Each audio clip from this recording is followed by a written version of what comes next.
उनके हाथ से उस रोज 9 तलवारें टूटी।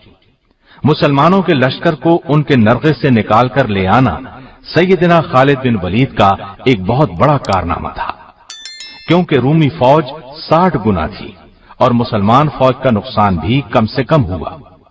मदीना पहुंचने पर उनका जबरदस्त इस्तकबाल हुआ और नबी करीम सल्लल्लाहु अलैहि वसल्लम ने उन्हें सैफुल्लाह यानी अल्लाह की तलवार का लक़ब दिया।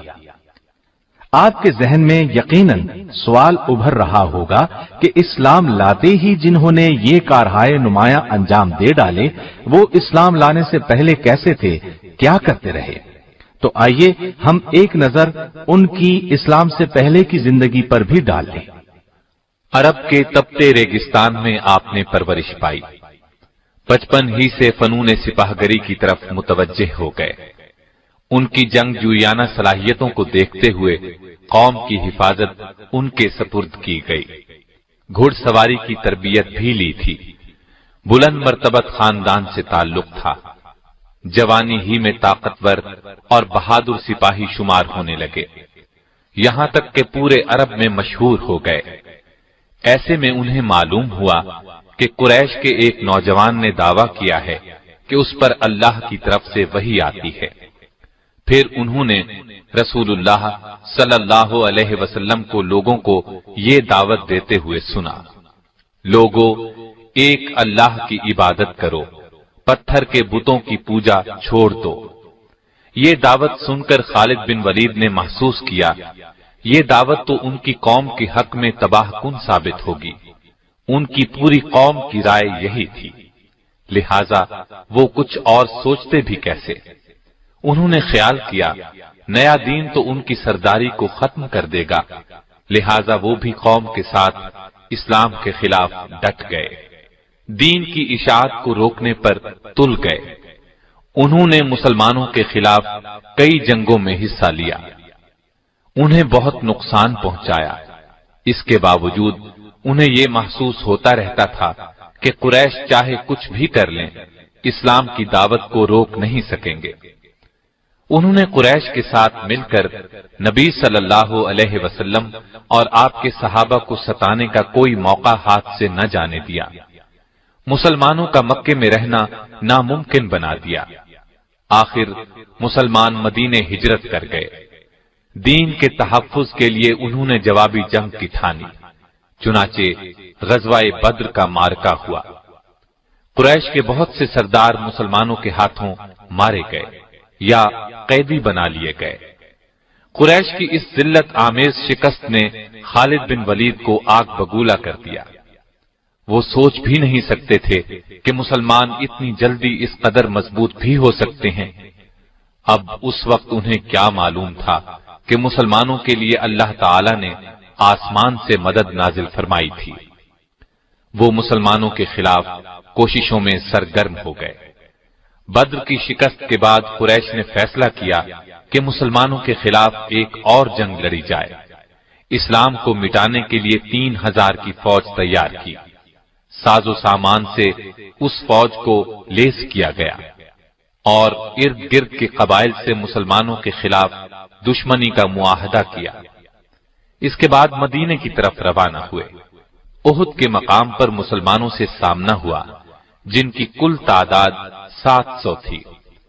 इस लड़ाई का हाल हम बयान कर ही चुके हैं। इसमें उनके जौहर खुलकर सामने आए थे, लेकिन कुरैश ने इस मौके से फायदा न उठाया। इस तरह मुसलमान फिर पांव जमाने के काबिल हो गए। ये देखकर खालिद बिन वलीद ने तहैया कर लिया था कि अरब के दूसरे कबीलों का ताउन हासिल करके मुसलमानों की दावत का यकसर खात्मा कर दिया जाए। चुनाचे उन्होंने अरब कबाइल के 10,000 अफराद का एक बड़ा लश्कर जमा किया। इसीलिए इस जंग को जंग अहजाब कहा जाता है। अहजाब अरबी में हिज्ब की जमा है, जिसके माना गिरोह के हैं। यानी इस मौके पर सारे इस्लाम दुश्मन गिरोह और कबीले जमा हो गए थे। अरब कबीलों और इस्लाम दुश्मन ताकतों पर मुश्तमिल इस लश्कर ने मदीने की तरफ पेश कदमी की। खालिद और कुरैश के दूसरे लोगों ने तय किया था कि वो मदीने को लूट लेंगे اور مسلمانوں کو غلام بنا کر مکے واپس لے جائیں گے۔ خالد بن ولید کو اس بات کا علم نہیں تھا کہ جنگ احد میں مسلمانوں کی شکست کا سبب کیا تھا۔ 50 سواروں میں سے بعض نے رسول اللہ صلی اللہ علیہ وسلم کی ہدایت پر عمل نہیں کیا تھا، اسی کا نتیجہ شکست کی صورت میں نکلا تھا۔ یہ لشکر مدینے کے مضافات میں پہنچا تو خالد بن ولید اور ان کے ساتھی یہ دیکھ کر حیرت زدہ رہ گئے کہ مسلمانوں نے شہر کو بچانے کے لیے اس کے ارد گرد ایک چوڑی خندق کھود لی ہے۔ خالد ایک تجربہ کار جنگجو ضرور تھے، لیکن یہ عسکری تدبیر ان کے لیے بالکل نئی چیز تھی۔ ان لوگوں نے بار بار خندق پار کرنے کی کوشش کی، لیکن ہر بار ناکام ہوئے۔ مسلمان پوری طرح چوکس تھے۔ جس طرف سے بھی خندق پار کرنے کی کوشش کی گئی، مسلمان آڑے آئے اور ایسے ہر دشمن کا صفایا کرتے رہے جو خندق پار کرنے کی کوشش کرتا تھا۔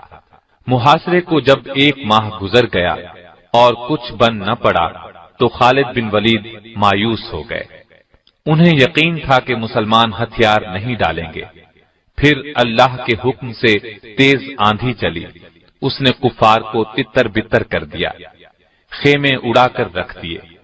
لشکر میں ہولناک افراتفری مچ گئی۔ خالد بن ولید نے انہیں روکنے کی کوشش کی، ان کا حوصلہ بڑھانے کی کوشش کرتے رہے، لیکن وہ لوگ اچھی طرح محسوس کر چکے تھے کہ مسلمان ہتھیار نہیں ڈالیں گے۔ آخر قریش بھاگ کھڑے ہوئے۔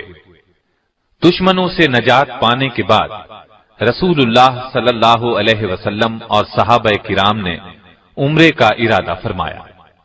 وہ معمولی ہتھیاروں کے ساتھ اس امید پر مکے کی طرف روانہ ہوئے کہ قریش انہیں عمرے سے نہیں روکیں گے، لیکن جب یہ لوگ مکے کے نزدیک پہنچے تو وہ آڑے آئے۔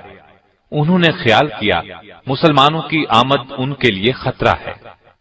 ایسے میں خالد بن ولید کچھ سواروں کے ساتھ آگے بڑھے اور حدیبیہ کے مقام پر مسلمانوں کا راستہ روک لیا۔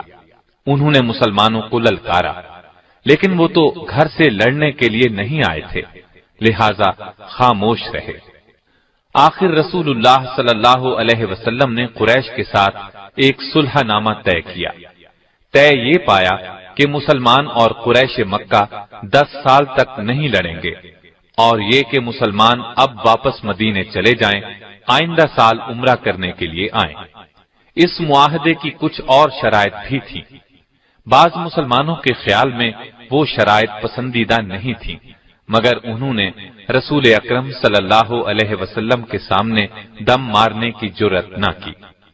بعد میں یہ بات ثابت ہو گئی کہ صلح کی شرائط مسلمانوں کے حق میں بہت مفید ثابت ہوئی تھی۔ اس صلح نامے کو باقاعدہ تحریری شکل دی گئی۔ خالد بن ولید اس دوران میں مسلمانوں کی حرکات اور سکنات دیکھتے رہے۔ وہ دیکھ رہے تھے کہ مسلمان کس طرح رسول اللہ پر جان چڑکتے ہیں۔ انہوں نے اس حد تک کسی کو کسی کا احترام کرتے نہیں دیکھا تھا۔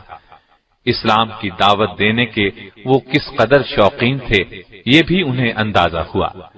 اس روز کے بعد سے ان پر ایک مایوسی کی حالت طاری ہو گئی۔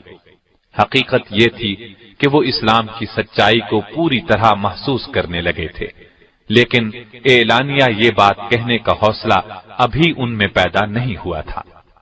آخر کار انہوں نے محسوس کر لیا کہ اب تک وہ جس راستے پر چلتے رہے ہیں اس میں سوائے تاریکی کے اور کچھ نہیں ہے۔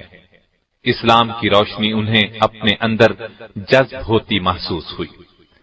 اس طرح انہوں نے اسلام قبول کرنے کا فیصلہ کر لیا۔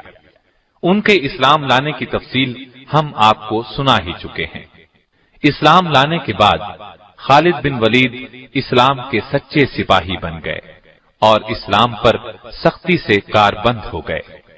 اسلام کے دفاع کے لیے ہر دم تیار رہتے تھے۔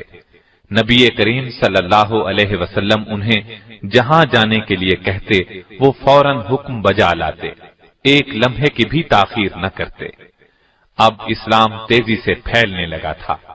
اس زمانے میں سیدنا خالد بن ولید رضی اللہ عنہ نے سب سے پہلی نمایاں کامیابی جنگ موتا میں حاصل کی۔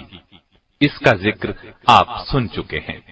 اس واقعے کے بعد ان کی اصل مجاہدانہ زندگی کی ابتدا ہوئی۔